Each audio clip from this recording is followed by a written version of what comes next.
MG గారిని చూసి ఎన్టీఆర్ గారు కూడా అంటే యాక్చువల్గా అదే అప్పటికి ఇన్స్పిరేషన్ అనుకోవచ్చు. ఖచ్చితంగా అనుకోవచ్చు. ఎందుకంటే అప్పటికి తెలుగు సినిమా రంగం అంతా చెన్నైలో ఉండేది. అవును.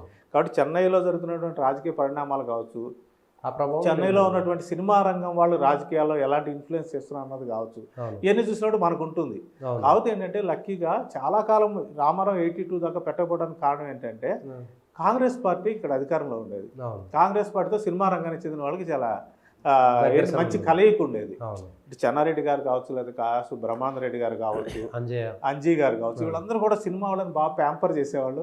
లేకపోతే మా హైదరాబాద్ రండి, మన తెలుగు రాష్ట్రానికి వచ్చేసండి, మీకు ఏం కావాలంటే అది ఇస్తామనేవాళ్ళు. ఆ రకంగా దాదాపుగా సినిమా వాళ్ళందరూ కూడా కాంగ్రెస్ పార్టీతోనే ఎక్కువ మిలాఖత్ ఉన్నారు. ఇక్కడ ఇంకొక విచిత్రం ఏంటంటే సినిమా రంగంలో కమ్యూనిస్ట్ పార్టీకి చెందిన వాళ్ళు కూడా చాలా మంది ఉన్నారు. అవును.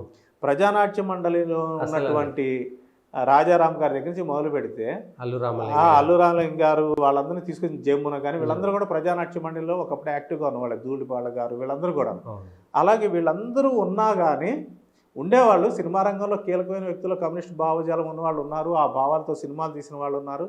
కానీ డైరెక్ట్గా కాంగ్రెస్ పార్టీతో వాళ్ళు కలిసి ఉండకపోయినా కానీ ఎక్కువ మంది కాంగ్రెస్ పార్టీ అధికారంలో ఉంది కాబట్టి దాంతో ఉండేవాళ్ళు. వాళ్ళు సైలెంట్గా ఉండేవాళ్ళు. వాళ్ళ భావాలను మాత్రం సినిమాల ద్వారా ప్రచారం నిజానికి కమ్యూనిస్టుల ప్రభావం సినిమా మీద చాలా ఎక్కువ ఉంటుంది. రచయితలు, లేకపోతే అతను దర్శకులు, మాదాల రంగారావు కావచ్చు, వీళ్ళందరూ కూడా వాళ్ళు చాలా ఉంటారు. సినిమాల్లోకి కమ్యూనిజాన్ని చొప్పించేటువంటి ప్రయత్నం బాగా విపరీతంగా జరిగింది. అంటే ఏమైపోయిందంటే ప్రజానాట్య మండలి పెట్టిన తర్వాత కమ్యూనిస్ట్ పార్టీ మీద కొంతకాలం అంటే ఇన్నర్గా ఇది చాలా తీవ్రవాదంగా ఉంటుంది పార్టీ అని చెప్పేసి కమ్యూనిస్ట్ పార్టీ కార్యకర్తల్ని అరెస్ట్ చేయడం మొదలుపెట్టిన తర్వాత, పర్టికులర్గా కృష్ణా గుంటూరు జిల్లాలో ఉన్నటువంటి కమ్యూనిస్ట్ పార్టీ క్యాడర్ని అరెస్ట్ చేయడం మొదలుపెట్టిన తర్వాత మనం ఇక్కడ ఉండలేము, ఏదో రకంగా ఇబ్బందులు పడాల్సి ఉంటుంది మా ఫ్యామిలీస్, ఎందుకు అని చెప్పేసి అప్పటికే కొంచెం సినిమా రంగం చెన్నైలో వేళ్ళూరుకుని ఉంది కాబట్టి ఆ బ్యాచ్ అలా చెన్నై వెళ్ళిపోయారు. అక్కడి నుంచి అన్ని రంగాల్లోనూ విస్తరించారు. వాళ్ళు కెమెరామెన్లు కావచ్చు, దర్శకులు కావచ్చు, రచయితలు కావచ్చు, ప్రొడ్యూసర్స్, ఇలా రకరకాలుగా ఉన్నారు. ఇక మాదల రంగారావు లాంటి వాళ్ళు అయితే డైరెక్ట్గా తెర మీదకి వచ్చేసి నటించి ఎర్ర చిత్రాలు చేసి వాళ్ళు కూడా ఇచ్చారు. వాళ్ళు ఏంటంటే కమ్యూనిస్ట్ పార్టీని అసలు నేను అనుకోవటము భారతదేశంలో కమ్యూనిస్ట్ పార్టీలు ఉపయోగించుకున్నట్టుగా సినిమా రంగాన్ని ఇంకెవరు ఉపయోగించుకోలేదు.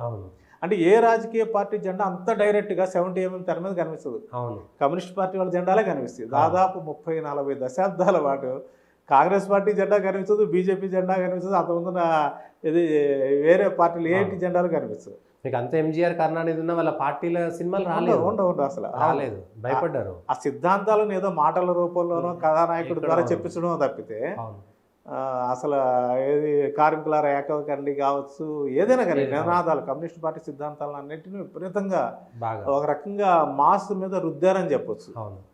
మీకు ధూళిపాలను, అల్లు రామలింగయ్య సినిమా క్యారెక్టర్లు చేశారు తప్ప బలవంతంగా ఎక్కడ కమ్యూనిజం సిద్ధాంతాన్ని చూపించలేదు.